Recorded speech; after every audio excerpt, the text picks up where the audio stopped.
Good evening Bharat, आप देख रहे हो लैंड भारत और आज हम हैं ऑल इंडिया नेशनल कांग्रेस के ऑफिस पर। और जैसा कि आप देख सकते हैं कि सुप्रीम कोर्ट ने आज एसबीआई को बहुत ही फटकार लगाते हुए ये कहा है कि कल तक आपको पूरा इलेक्टोरल बॉन्ड का हिसाब किताब देना है और 15 तारीख तक ईसीआई के जो नेशनल पोर्टल है वहाँ पर भी उपलब्ध हो जा पाएगा। तो यहाँ पर हम देखेंगे कुछ कांग्रेस के कार्यकर्ता, उनसे हम जायज़ा लेंगे कि इस जो फैसला आया है उसमें इनका क्या रुख है। तो आपका नाम बताएं सर। जवाहरलाल चौहान। और जैसा कि आप जानते हैं लोकसभा देवरिया से जी, और जैसा कि आप जानते हैं कि आज सुप्रीम कोर्ट ने एसबीआई को यह कहा है कि कल तक इसकी जानकारी दे दीजिए कि इलेक्टोरल बॉन्ड में किसने कितना पैसा दिया और किस पार्टी को मिला। तो इसमें आप क्या अपना राय देना चाहेंगे?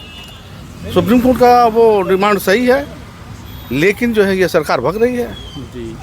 रिपोर्ट देने से सरकार भग रही है, नाम उजागर करने से सरकार भग रही है, अमाउंट उजागर करने से सरकार भग रही है जी। मोदी सरकार भग रही है। सुप्रीम कोर्ट के जो है अब वो डिमांड को जो है पूरा नहीं कर रही है, भग रही है। और आपकी पार्टी 2019 से ही इस पर आरोप लगा रही थी, लेकिन यहाँ पर मीडिया और बाकी लोग इस पर ध्यान नहीं दे रहे थे, लेकिन सुप्रीम कोर्ट आखिरकार इसको असंवैधानिक करार कर दे दिया गया। तो इसमें आप क्या बोलना चाहेंगे? जो मीडिया है वो गोदी मीडिया है, वो छिपाए रहती थी जी। वो तो मामला सुप्रीम कोर्ट नहीं गया होता तो ये मामला दूध का दूध पानी का पानी नहीं हुआ होता जी। ये माननीय चंद्रचूड़ साहब का की देन है, उनके पवित्र हृदय की देन है, पवित्र लेखनी की देन है, पवित्र निर्णय की देन है कि उन्होंने इलेक्टोरल बॉन्ड पर जो है इनकी कलई खोली है और डिमांड किया है कि किसने कितना चंदा दिया इलेक्टोरल बॉन्ड में, उसका खुलासा किया जाए और टोटल अमाउंट दिया जाए। लेकिन ये मोदी सरकार भग रही है देने से। और यहाँ पर आप किस मीटिंग में आज आए हुए हैं, कुछ यहाँ जानकारी? पर हम जो है लोकसभा 66 देवरिया से एप्लीकेंट हैं पार्लियामेंट के जी। और उसी एवज में यहाँ आए हैं। सीईसी की बैठक हो रही है और उसी के निर्णय को जानने के लिए हम यहाँ हैं। और निर्णय पता चला कुछ? अभी तो सीईसी की बैठक चल रही है अभी मतलब माननीय खड़गे जी सीईसी के सभी पदाधिकारी जो है अंदर मौजूद हैं और 7 बजे से मीटिंग चल रही है। अब मीटिंग जो है वो जो है मतलब समाप्त होने की ही कगार पर है। अब उसी इंतजार में हम लोग खड़े हैं। और आगे की रणनीति आपके पार्टी की क्या रहेगी? देख सकते हैं कि देश में 10 सालों में भी उतना विकास नहीं हो पाया। ये जो 70 साल का आरोप लगाते थे, लेकिन 10 सालों में भी देश कुछ अच्छे दिन का इंतज़ार कर रहा था, लेकिन नहीं आ पाया। इसमें आप क्या बोलना चाहेंगे सर? 10 साल में जो भी अब तक जुमला वादे मोदी जी ने किया, 2 करोड़ हर साल नौकरी देंगे, 10 दूनी 20 करोड़ नौकरी नहीं दिया।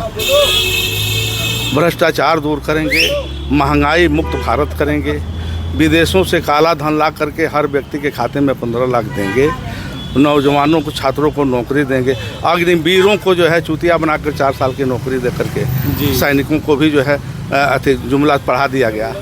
ये 10 साल में माननीय मोदी जी ने इस देश को रसातल की तरफ पहुंचाया है। सब बेच दिया, रेल बेच दिया, भेल बेच दिया, एयरपोर्ट बेच दिया, मतलब 10 विभाग इन्होंने बेचा है। अगर यदि 70 साल में कांग्रेस ने कुछ नहीं किया तो ये बेच कहाँ से रहे हैं?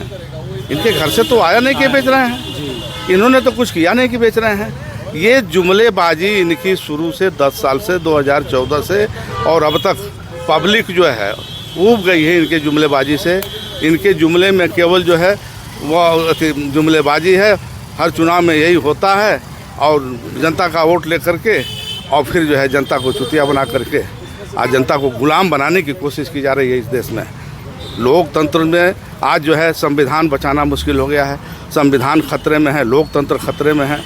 आज स्थिति ये है कि कांग्रेस पार्टी के हमारे मुखिया राष्ट्रीय नेता माननीय राहुल गांधी जी ही जो है पूरे देश में अकेली एक कांग्रेस पार्टी है, अखिल भारतीय राष्ट्रीय कांग्रेस, जिसके जो पूर्व राष्ट्रीय अध्यक्ष माननीय राहुल गांधी जी लड़ रहे हैं, पदयात्रा के मार्फत लड़ रहे हैं, भारत न्याय जोड़ो न्याय यात्रा के मार्फत लड़ रहे हैं और आम जनमानस का उनको सपोर्ट मिल रहा है। जहाँ जहाँ मीटिंगें हो रही हैं हज़ारों और लाखों में हो रही हैं, उसका जीता जागता प्रमाण है जी। और जो है आने वाले दिनों में चुनाव में अगर यदि बॉक्स से हुआ, बैलेट पेपर से चुनाव हुआ तो मोदी जी का सफाया होना तय है। जी। और ये चंडीगढ़ वाले चुनाव में भी आपने देखा होगा कि कैसे सरासर 20 वोट के होते हुए भी उसको इलीगल। वो तो पूरी दुनिया देख ली है, पूरी दुनिया की जनता देखी है कि इन सबों की बेईमानी का करतूत किस तरह से है और किस तरह से बेईमानी करके 2014 के बाद से ये 2019 में सरकार में आए, अन्य विभागों में भी ये सरकार में किस तरह से आ रहे हैं, और वहाँ भी मेयर के चुनाव में भी किस तरह से फर्जीवाड़ा करके और सरकार वहाँ में मेयर के चुनाव जीते। जी। वो तो सुप्रीम कोर्ट की देन है, माननीय चंद्रचूड़ साहब की देन है, सुप्रीम कोर्ट की देन है कि दूध का दूध पानी का पानी हुआ, और वहाँ वो कैमरे से जो है वह बात पकड़ में आई, जिसका नतीजा पूरा देश देखा। जी। और एक चीज़ और ये देखा जा रहा है कि ईडी सीबीआई जो है विपक्षों पर ही ज़्यादा यहाँ पर सबूत मिल पा रहे हैं उनको। बीजेपी में ऐसा तो हो नहीं सकता कि कोई भी इस तरह से दागदार ना हो, तो ऐसा क्यों देखा जा रहा है? पश्चिम बंगाल ले लीजिए, जहाँ जहाँ चुनाव होने लगे थे वहाँ पर ईडी सीबीआई पहुँचते गई, लेकिन बीजेपी का कोई भी यहाँ पर नेता सामने नहीं आ पाया जिसका उनका हाथ हो। तो इसमें क्या बोलना चाहिए? उसमें ऐसा है कि जिस तरह से गोदी मीडिया काम कर रही है जी, उसी तरह से माननीय मोदी जी की ईडी सीबीआई और इनकम टैक्स काम कर रही है। सबसे ज़्यादा नंबर 2 के पैसे वाले सबसे बड़े अपराधी आज बीजेपी में भरे हैं, लेकिन उन पर कोई सीबीआई ईडी इनकम टैक्स के छापे नहीं पड़ रहे हैं। केवल विपक्षियों के यहाँ जो है, जो उसके लायक नहीं है, उनके वहाँ छापे डाल करके ज़बरदस्ती उनको जेल में डाला जा रहा है, या धौंस दे करके हमारे विपक्षी नेताओं को, कांग्रेस के नेताओं को, एमएलए को, एमपी को ज़बरदस्ती जो है अपने दल में मिलाया जा रहा है, और वही जो है दल में जा रहे हैं तो स्वच्छ हो जा रहे हैं, जिसका जीता जागता प्रमाण है जो है महाराष्ट्र है। हाँ, वहाँ देख लीजिए हमारे जो है बिहार में नीतीश कुमार पलटी मार को देख लीजिए, फिर उसके बाद से झारखंड में देख लीजिए। हाँ, ये सब प्रमाण हैं। तो उनके सीबीआई ईडी और इनकम टैक्स केवल विपक्षियों के लिए है, उन लोगों के लिए नहीं है। ये हिटलरशाही है, यही लोकतंत्र में हिटलरशाही चल रही है, और ये लोकतंत्र को कुचलने का काम हो रहा है। और लोकतंत्र में हम लोग जो हैं संविधान में व्यवस्था रखते हैं, संविधान को बचाने के लिए, लोकतंत्र को बचाने के लिए अपने जानों की कुर्बानी भी कांग्रेस को देने पड़ी या कांग्रेस के वर्करों को देने पड़ेगी, तो कांग्रेस के वर्कर देने को तैयार हैं। जी। और आप जैसे कांग्रेस पार्टी से आते हैं, अगर कांग्रेस पार्टी सरकार बनाती है तो आपके तरफ से क्या आप वादा करना चाहेंगे देश को, कि आप अगर आते हैं तो क्या क्या देश को देंगे? हमारे राष्ट्रीय मुखिया और माननीय राहुल गांधी जी जो मंचों से बोल रहे हैं जी, हम आएंगे तो एमएसपी लागू करेंगे, जी, हम आएंगे तो अग्निवीरों को जो है फिर पुरानी व्यवस्था में सैनिक भर्ती करेंगे, हम आएंगे तो रोजगार देंगे, हम आएंगे भ्रष्टाचार मुक्त जो है शासन देंगे, हम आएंगे तो देश के हित में विकास के लिए जितने काम हैं हम करेंगे, जिसको जो है वो अभी से भारत जोड़ो नया यात्रा में जगह जगह मीटिंगों में वो खुला बोल रहे हैं, और वो ये भी बोल रहे हैं कि जो इस देश में 70 से 75% ओबीसी के लोग हैं, उनको उनका एक्सरे करा के, जनगणना करा करके, और उनको संख्या के हिसाब से भागीदारी देंगे। जिसकी जितनी संख्या भारी उसकी उतनी हिस्सेदारी, भागीदारी के तौर पर माननीय राहुल जी मंचों से बोल रहे हैं, और ये बहुत बड़ी चीज़ है।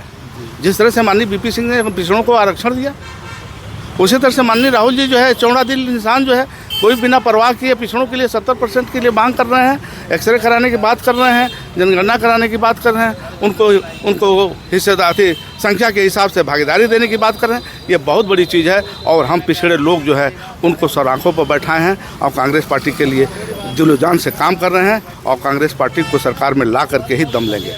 और ये टिकट वितरण का जो कार्यक्रम है वो कब तक फाइनल हो जाएगा पूरे कांग्रेस का? देखिए, टिकट वितरण में एक लिस्ट जो है 39 की फाइनल हो चुकी है जी। दूसरे लिस्ट के लिए आज सीईसी की बैठक चल रही है। माननीय सोनिया गांधी जी, माननीय खड़गे जी, तमाम जो है सीईसी के जो सदस्य हैं, चेयरमैन हैं, वो बैठे हैं। उसी बैठक में हम लोग भी इंतज़ार कर रहे हैं। अब आज जो है लिस्ट देखिए जारी हो जाती है, या जो है कुछ मंथन हो जाएगा, कुछ बाकी रह जाएगा, तो थोड़ा 1 आध दिन और समय भी लग सकते हैं जी। तो यही चल रहा है। तो देख सकते हैं हमारे साथ हैं लोकसभा के प्रत्याशी कांग्रेस के, और इन्होंने बताया कि अगर इनकी सरकार आती तो क्या क्या ये आगे भारत की जनता को अपनी तरफ से देंगे। और इन्होंने बताया कि जो वर्तमान गवर्नमेंट है वो केवल जुमलेबाजी कर रही है और लोगों को गुमराह कर रही है। तो अगर ये आते हैं प्रत्याशी तो इनकी बात सुनिएगा और देखिएगा कि किस तरह से ये काम करना चाहेंगे।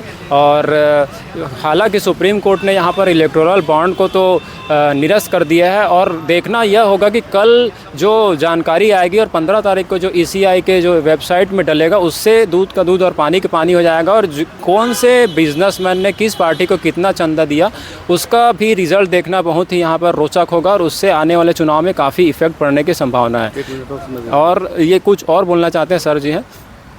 देखिए, हमारे भारतीय राष्ट्रीय कांग्रेस इस देश के जनहित में जो है काम करती आई है और जनहित में काम करने के लिए, विकास के लिए जो है तैयार है। लेकिन 10 साल की माननीय मोदी जी की सरकार आज जो है लोकतंत्र को बर्बाद करने के लिए, लोकतंत्र को ख़त्म करने के लिए तैयार है, आमादा है। आज स्थिति यह है कि माननीय मोदी जी परिवारवाद की बात करते हैं, उनका तो खुद का परिवार नहीं है। माननीय योगी जी जो उत्तर प्रदेश के मुख्यमंत्री हैं, उनका तो परिवार नहीं है। और जिसके पैर न फटे बेवाई वो का समझे पीर पर आई। परिवार, बेटे बेटी और पत्नी का क्या दर्द होता है, घर व्यवस्था कैसे चलती है, प्रदेश कैसे चलता है, देश कैसे चलता है, ये जो है वो जुमलेबाजी से कब तक चलाएंगे? ये अब ज़्यादा दिनों तक चलने वाला नहीं है। 2024 में इनका सफाया होना तय है।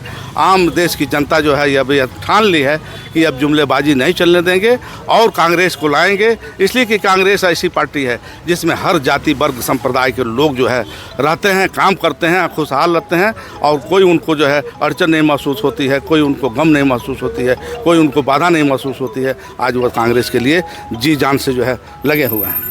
तो देख सकते हैं इन्होंने अपने दिल की बात रखी और अब फैसला आपको करना है कि कौन सी पार्टी देश का भला कर पाएगी और कौन सी पार्टी नहीं कर पाएगी। और भी इस तरह के न्यूज़ को देखते रहने के लिए देखते रहिए लैन भारत। Thank you.